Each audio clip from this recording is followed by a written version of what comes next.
Hi, my name's Pete. I wanted to give a quick tour of this buttstock arrangement that I've set up. This is a Sure Shot stock, and this is a Remington 870.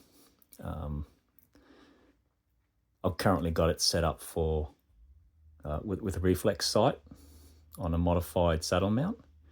So what I'm going to do is I'm just going to describe this as I pull it apart and explain some features of it. So for starters, it's this sight probably amounts to roughly one inch above the bore, above the top of the barrel. I don't know if you can see that red dot in there. Let's try that. It's not the easiest thing to see. No. Interesting how the camera can't pick it up. But anyway, I could see a red dot in there when I looked through. So let's see if I can't try a bit harder. Oh, hang on. I think I just saw it. There we go. Oh, yeah, that's it, I think. What happens when I turn it down?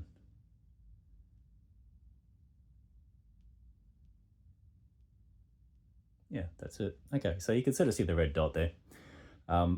And what I like to do is I try and have my setup that I can change between left and right-handed, right, in case someone wants to borrow it or I'm doing something in particular. So you can sort of see this is set up for right-handed. My cheek, my jaw would go in here, and you can sort of see that the comb is a little bit off to the right. Okay, so the way I've got this set up is, that's not going to move any further. And this is all squishy and padded. And what I can do is I can rotate this whole neoprene sleeve. And a small amount of effort. Just change that over to be left-handed. Hang on, let me pause this and I'll get it changed over.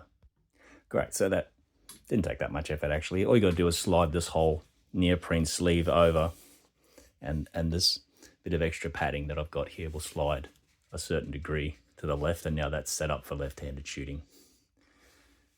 Right, so what I'll do is I'll just explain what this arrangement is here, right? So I like having a bit of padding when I'm shooting, and I also tend to modify my buttstocks just to try and put a comb on it and have it adjustable.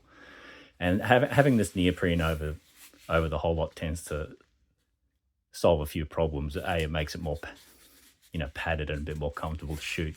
This pump action shotgun tends to have a bit of recoil, so that helps with that. And I found that you can very easily make your own sleeve, and just use some black cord to tighten it all down. So let me just undo this one. So you can sort of see that I've got a bamboo skewer in here. It's not the prettiest thing, I know. I haven't tried that hard to make it look pretty, but it does the job. And most people at the range don't seem to care one way or the other.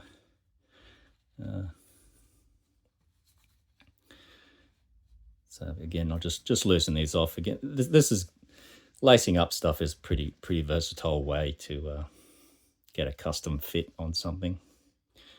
So let me just pull the last of that out. See how that comes undone. Great. So what you can do is I'll pull this off.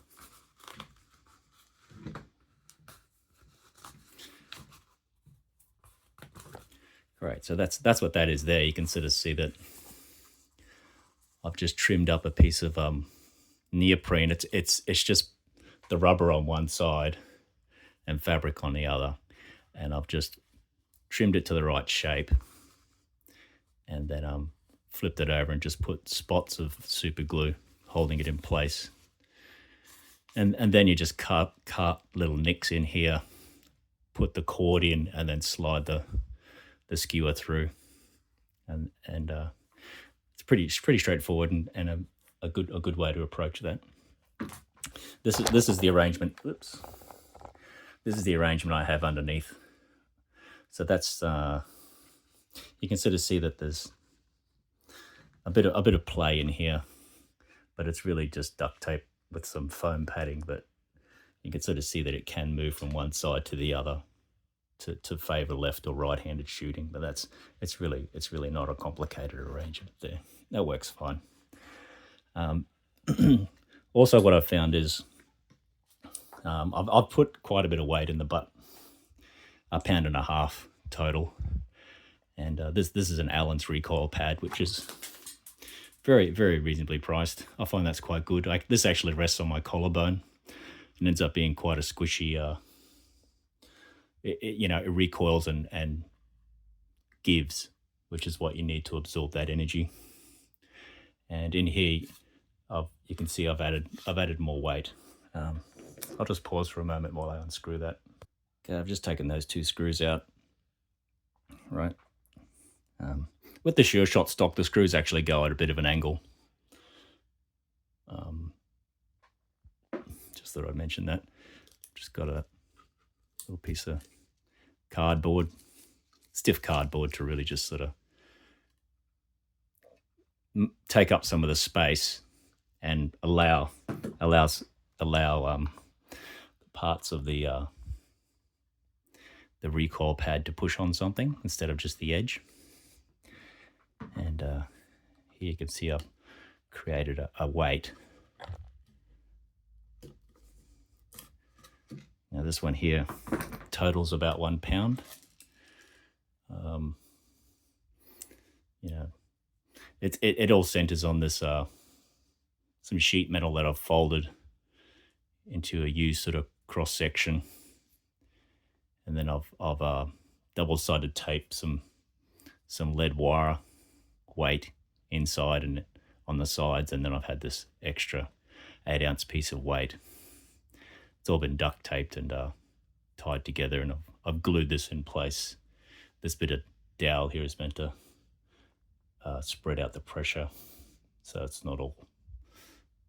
I don't know. It directs it so it makes the cord wrap more effective if it needs to actually use it. But I doubt it's actually using it, because as you can see from this divot here, it's actually resting on the bolt inside, but that is not going anywhere, right? So that's about 1 pound, and I've got some more weight inside here.